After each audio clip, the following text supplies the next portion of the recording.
ASMR Coffin Radio.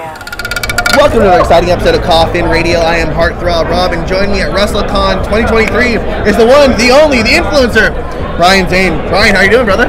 I'm doing good, man. I tell you what, I did not feel like a human being this morning because I had a very long night. But, after some water and some food in me, I feel like I'm better. And 3 hours of sleep, so I'm good to go. Well, dude, sometimes you got to power through it. WrestleMania weekend, I think we're all running on fumes, for sure. And it's only Friday, so yeah. I haven't even started, right? I'm crazy.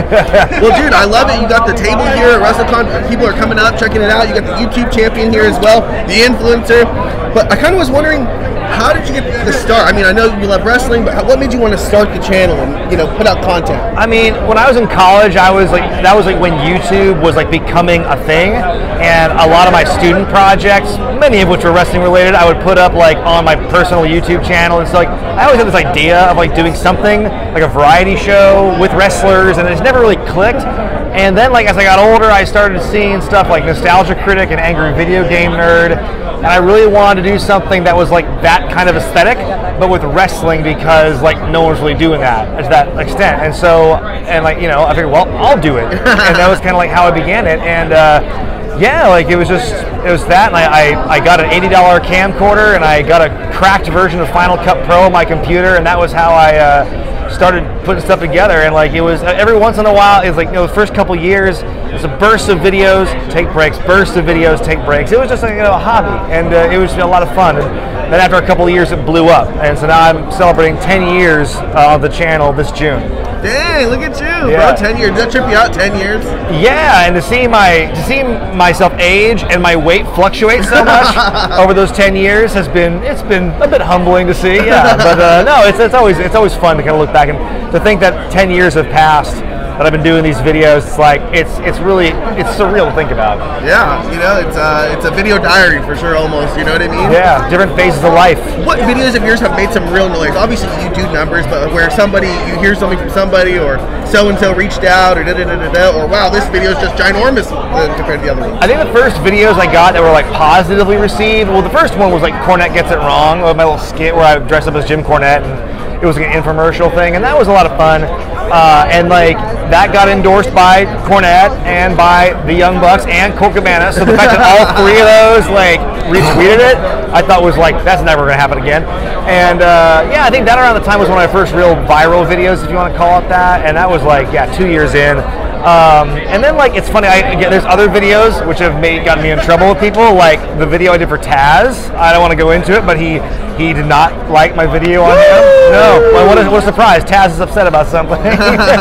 It's definitely something when enemies like Cornette and Young Bucks can both agree to like what you have. You know you've got something. Yeah. Speaking of Cornette, did you guys ever squash that? Did you ever squash? You No, but you know what? Be bygones? It's I don't feel the same way about it now that I did then, and I'm so now it's just kind of, I'm over it, and I I apologize. I'd like to maybe take this opportunity to say I'm sorry, and it was unnecessary for me to do what I did and say what I said, and so I hope there's some reconciliation. It doesn't really. It's up to him. I don't really want to. It's not my mission to be best friends with him again or anything. But it's I just don't want there to be any more heat. Is all I'm saying. So that's my olive branch, I guess. Let's let bygones be bygones. That's cool, man. Somebody just takes a man and say, "Hey, bro, I messed up," or "I'm sorry," or let's let it be cool. So it's very cool that you're able to do that. Yeah. And now you're doing big things at Ring of Honor. I was. You're doing big things at Ring of Honor. How was your time there? Oh, Ring of Honor was great. It was a phenomenal experience to work with them. I reached out, it started because I reached out to Ian Riccaboni. I was DMing him and hey, is there any room for a manager in ROH? And he's like, no, but me and Delirious and some other people really like your stuff. And I'm you got my attention now. So I reached out, and then it became, here's the tryout in Vegas, Death Before Dishonor weekend, doing top 5 or whatever, interviews. And that was incredible, and then it just kind of continued from there, and then pandemic happened, got derailed, and then I got to do some more stuff when they were doing those bubble shows. and on a skeleton crew. They were bringing people back in gradually, and then it brought me back, and that was really cool. And just to be part of that team and to experience that was like something I'll never forget. Like, you know, they can't take that away from me. I got to work for ROH, and I got signed to a major company, and that will be like the highlight of my career. It was broadcasting was something I never really thought about doing. I'm just going to be a manager. I got the YouTube channel, and then like I fell in love with the interview side of things and broadcasting. The more I did it in ROH, and now that's my focus now. So it's like, and that's why I'm doing more commentary, like for PAL Pro Wrestling in Oregon, and also for Prestige Wrestling occasionally, including tonight at the Globe Theater. So yeah, I mean, ROH was so valuable for me as like a fan. Internally, I was very giddy, and yeah, it's an experience I'll never forget. That's so cool, man. About the channel, what do you think is your favorite video? Do you have a favorite video or a favorite one that was most fun putting together? Yeah, I mean, it's funny. Like, I feel the ones I put the most creative input in, like per minute, like my music videos, which I don't do anymore because my creative like output of that is like it's so drained. But like, I would dedicate so much like time and effort to like timing it out and writing it and blocking it and everything. Music's hard. Music's hard, and so like those are some of my favorites. Like Heroes of Wrestling is one of my all-time favorites that I did with Adam Blampier and James Mitchell.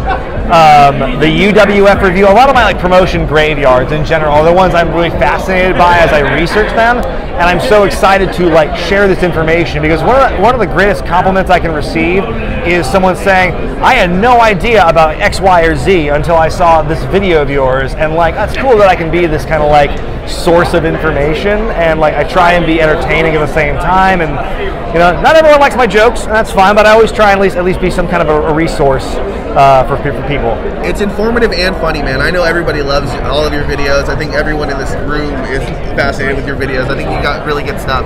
Thank you. As we're kind of wrapping it up here, I was wondering, what do you think about the current wrestling landscape right now with AEW, WWE? What are your thoughts? I mean, I think right now wrestling's as wide open as it's ever been. I think now that pandemic is over and now that more companies are running again, fans are back, and it's like it's still a chance for people to get their names out there.